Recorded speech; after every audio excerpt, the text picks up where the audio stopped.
अस्सलाम वालेकुम dear students, how are you. बेटा जी, आज हमने ये बात कर दी है कि जो इलेक्ट्रॉन है, पुराने ज़माने में इलेक्ट्रॉन साइंटिस्ट को कैसा समझ आ रहा था और आज के ज़माने में इलेक्ट्रॉन साइंटिस्ट को कैसा समझ आ रहा है। तो क्लासिकल कॉन्सेप्ट की बात करते हैं। देखिए, नील बोहर साहब कहते हैं किसी भी एटम के सेंटर में होता है न्यूक्लियस और इस न्यूक्लियस के इर्द गिर्द गोल गोल इलेक्ट्रॉन घूमता रहता है। और बोहर साहब के मुताबिक इलेक्ट्रॉन जो है वो एक पार्टिकल है। इलेक्ट्रॉन एक पत्थर के जैसा है, जिस तरह पत्थर नहीं होता, जिस तरह मार्कर है, डस्टर है, तो इलेक्ट्रॉन एक पार्टिकल, एक पत्थर की तरह है। ये पुराने ज़माने में, क्लासिकल का मतलब है पुराने ज़माने में। तो पुराने ज़माने में साइंटिस्ट को लग रहा था कि इलेक्ट्रॉन एक पार्टिकल है, इलेक्ट्रॉन पत्थर के जैसा है।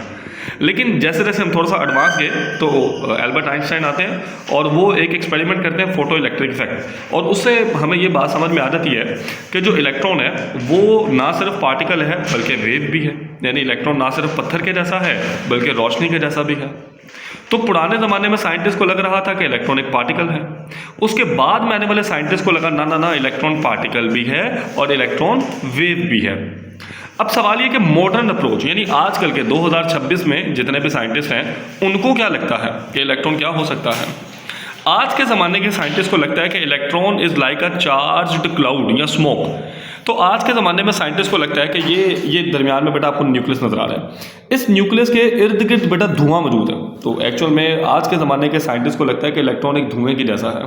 तो एटम के सेंटर में न्यूक्लियस होता है और न्यूक्लियस के इर्द गिर्द बेटा धुआं मौजूद है, धुआं। और ये जो धुआं है, इस धुएं पर नेगेटिव चार्ज है और यही इलेक्ट्रॉन है। आज के ज़माने के साइंटिस्ट को लगता है यही है।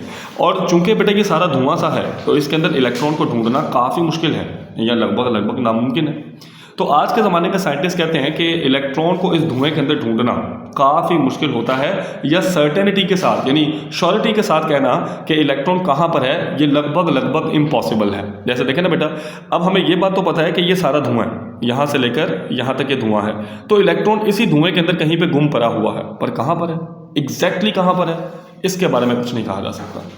तो बेसिकली अब हमें बात समझ आ गई कि पुराने ज़माने में साइंटिस्ट को लग रहा था कि इलेक्ट्रॉन एक पार्टिकल है। उसके बाद में साइंटिस्ट को लगना शुरू हो गया कि इलेक्ट्रॉन पार्टिकल भी है, वेव भी है। आज के ज़माने में साइंटिस्ट को लगता है तो इलेक्ट्रॉन एक धुएं की जैसा है। यानी पुराने ज़माने में लग रहा था इलेक्ट्रॉन पत्थर की तरह है, बाद में साइंटिस्ट को लगा नहीं ये पत्थर भी है, रोशनी भी है, और आज के ज़माने में लग रहा है कि इलेक्ट्रॉन जो है वो एक धुएं की जैसा है। तो मैं तो खुद हैरान हूँ कि क्या चल रहा है केमिस्ट्री में है इलेक्ट्रॉन पत्थर है, रोशनी है, धुआं है।